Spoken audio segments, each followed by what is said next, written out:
Lady Gaga here. Good morning. I'm here with Emmy Alexandri, one of my best lenders.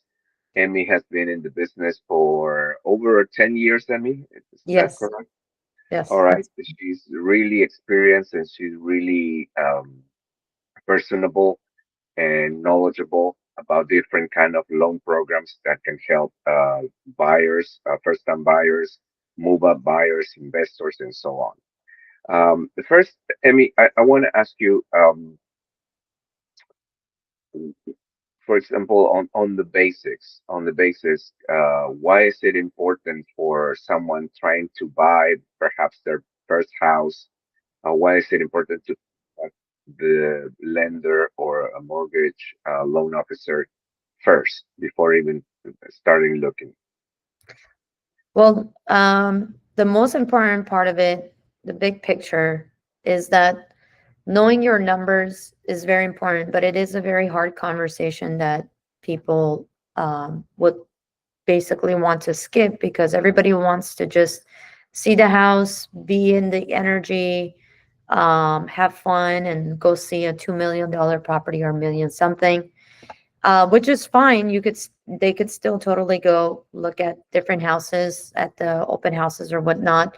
But most importantly, what it comes down to, what payment you're comfortable with and what payment you could settle for maximum payment temporarily so you can invest into a house for yourself and knowing your numbers, what fits for you, not for your friends, not for your cousins or anyone, but just for you in general as the person getting qualified. Because knowing your payments, maybe the two other big things I would say is number one, it would motivate you, maybe invest in something, or number two, maybe you would say, hey, you know what? I want to take my time to look for the right house, but it's also going to give you a little bit of wiggle room of figuring out if you need to leave, break your lease, or if you're on month to month rent, or collect more savings for yourself so you'll be more organized before you get into a house and you buy a house for yourself. So, in other words, also the prospect in this case will know if that person is ready at that moment, or perhaps needs to start the process to be ready eventually when everything else clicks in, because Yes. maybe the person's credit is not great, or if it is, maybe it needs more savings, or until all those factors are I would say up at the maximum point, or at the best situation for the buyer, then the buyer will be ready to start looking for a property, right? Exactly. Because you could be, there's so much that goes in finances that when they go to a loan officer, we will tell you, looking at your finances overall, if you need if we need to improve your credit score, we can get your credit score up in 2 days. Um, and we'll tell you exactly what's the plan. So the person doesn't go do it themselves, or maybe they don't even need to invest money into a credit repair because that's going to take a long time.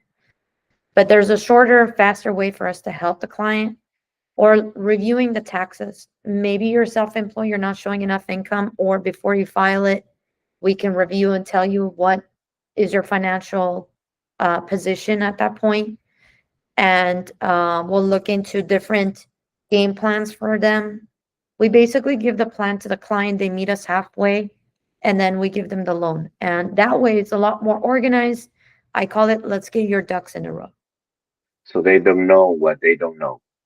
Yes. What is right now for you as a vendor? What the biggest challenge that you see, and how are you able to overcome that and help future buyers? So, biggest challenge, it is mostly on the citizenship part. Hmm. So that has changed in May and June. Government loan programs, they don't accept um, work permit or non-permanent resident alien cards. But the good news is that we have other programs such as conventional, jumbos, and the non-QM side of it. The non-QM side of it is basically with no taxes, or we have one that is with 1 year taxes, 1099, that still allow you as a borrower, as a client, to buy a house, refinance, get an equity line of credit, and so forth. But that's one big thing. And the other part of it would be income. Income is a huge problem nowadays because a lot of people, either majority of population, are at 75 to $85,000 a year. Maybe 1% in a household makes the most money. But what we can do is to bring in 2 to 3 more people on the application to make it work. So it's a lot of, we need more income to get you to that number because of housing prices nowadays. That's the thing. Right. Yeah. So a lot of people are getting denied, you would say, from some companies or some banks, because one major difference that a mortgage broker with comparing to with a bank has is that the mortgage broker can take that scenario, that loan, to different institutions to try to see which one is the best. A typical bank will just use the programs that they have and that's it, right? So they're very limited compared to what you can do. So, see, if Right. people get denied somewhere, you're able to do the legwork and see what other institution can finance that property for them. Exactly. So, banks in general, it's great. People feel very comfortable to first go to their bank, which is fine. People should shop around because it's their first time. We do this on a daily basis, so we know which banks, which companies are going to give you the best rate. But as far as coming from a consumer side, I could see and feel what they think. The first thing that they would lean on, hey, let me go see if I can get qualified at my bank. The banks are very black and white. Why? Because number one thing that I tell a lot of people that I have consultations with in person, on Zoom, or over the phone, doesn't matter. I'm open to all three, um, is that banks are focused on checking, savings, CDs, IRA accounts, portfolio accounts. That's their number one profitable side of it. They are not focused on mortgage. That's why they don't have a lot of flexibility to bring in more products for their consumer, because for them it's a lot more expensive to sell it back to the investor. At the end of the day, whoever does loans, the loan gets sold back to the investor, the big guys at the top, not the banks. The top is the investor. So when that happens, that's why when you go to a, for example, us, we are a hybrid. We're a direct lender and a broker.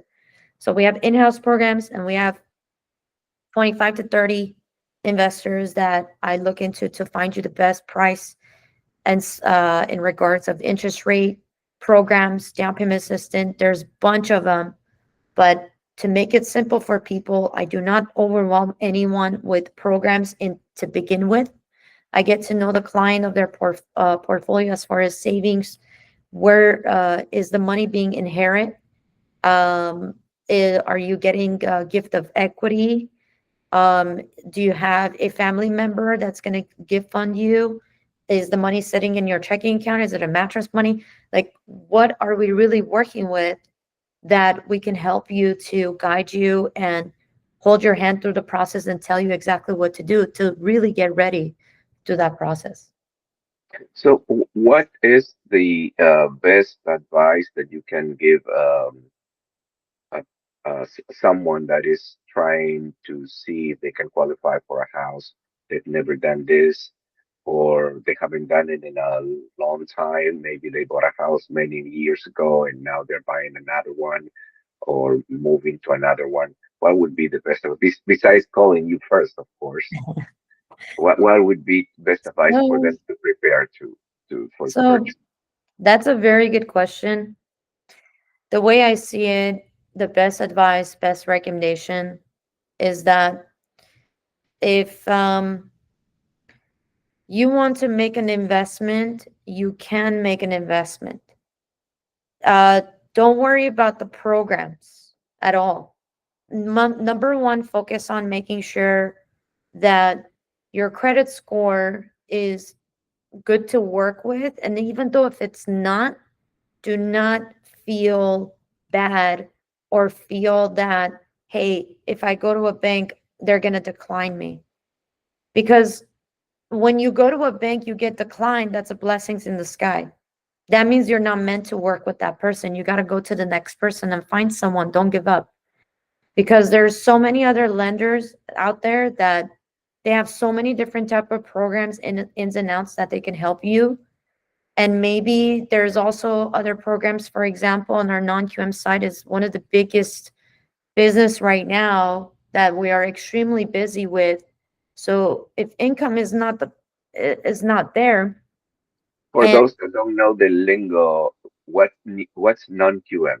so non-QM is a non-traditional type of loans, and I'll break it down.